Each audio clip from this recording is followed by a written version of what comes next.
అనేటువంటి కార్యక్రమాల యొక్క ఆవశ్యకత ఎంతైనా ఉందనేటువంటి విషయాన్ని మనందరం గుర్తించాలి.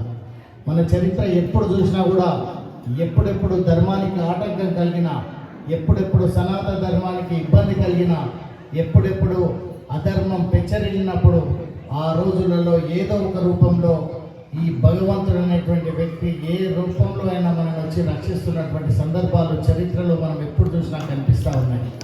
అదే పరిస్థితిలో ఈరోజు అది శ్రీ రామదండు రూపంలో కావచ్చు, భజంగ్ రూపంలో కావచ్చు, లేకపోతే ఇటీవల కాలంలో పరిపాలిస్తున్నటువంటి పాలకులు మొన్ననే మన్ కీ బాత్లో ప్రియతమ ప్రధాని చెప్పినటువంటి ఆ యొక్క భజంగ్ గురించి చెప్పినటువంటి ప్రాముఖ్యత కావచ్చు, ఈరోజు అందరి యొక్క బాధ్యతను గుర్తు చేస్తున్నటువంటి తరుణంలో రానున్న రోజుల్లో యువతను పెడదారి పట్టకుండా సరైనటువంటి దారిలో నడిపించేందుకోసం ఈ రకమైనటువంటి కార్యక్రమాలు తోడ్పడతాయి. కాబట్టి ఏ రకమైనటువంటి లాభాపేక్ష లేకుండా సమాజమే మాది, ఈ సమాజం బాగుంటే దేశం బాగుంటుందని భావించి తమ యొక్క కర్తవ్యాన్ని నిర్వహిస్తున్నటువంటి శ్రీరామ దండులో పనిచేస్తున్నటువంటి ప్రతి కార్యకర్తకు చేతులెత్తి నమస్కరిస్తున్నా. ప్రత్యక్షంగా పరోక్షంగా ఎక్కడ మీరు కార్యక్రమం చేసినా తప్పకుండా మా వంతు సహాయ సహకారాలు మీకు ఎప్పుడు ఉంటాయి. డెఫినెట్గా ఇంటీరియర్లో జరిగేటువంటి కార్యక్రమానికి అన్ని రకాలుగా మేమందరం కూడా సహకరిస్తాం.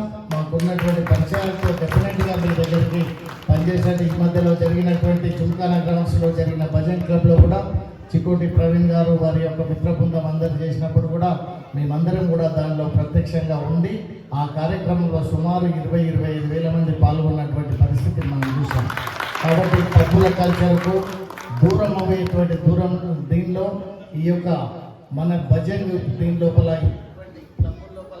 మనందరం కూడా యువతను కనుక ఇక్కడికి తీసుకొస్తే తప్పకుండా రానున్న రోజుల్లో ఒక సరైనటువంటి నవభారత నిర్మాణం కోసం మనందరం కూడా బాధ్యతగా నిర్వహించినటువంటి వ్యక్తులమవుతాం. కాబట్టి ఈ కార్యక్రమానికి ఇచ్చేసినటువంటి మాతృమూర్తులను సోదరులందరికీ కూడా చేతులెత్తి నమస్కరిస్తూ మరొకసారి మీ అందరికీ కూడా స్వాగతం అంటున్నాం.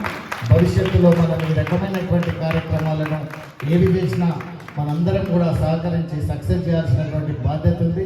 మరొకసారి సోదరుడు బ్రహ్మచారి గారికి, వారి యొక్క మిత్ర బృందానికి అందరికీ కూడా హృదయపూర్వకమైనటువంటి ధన్యవాదాలు తెలియజేస్తూ సెలవు తీసుకుంటున్నాను. భారత్ మాతాకి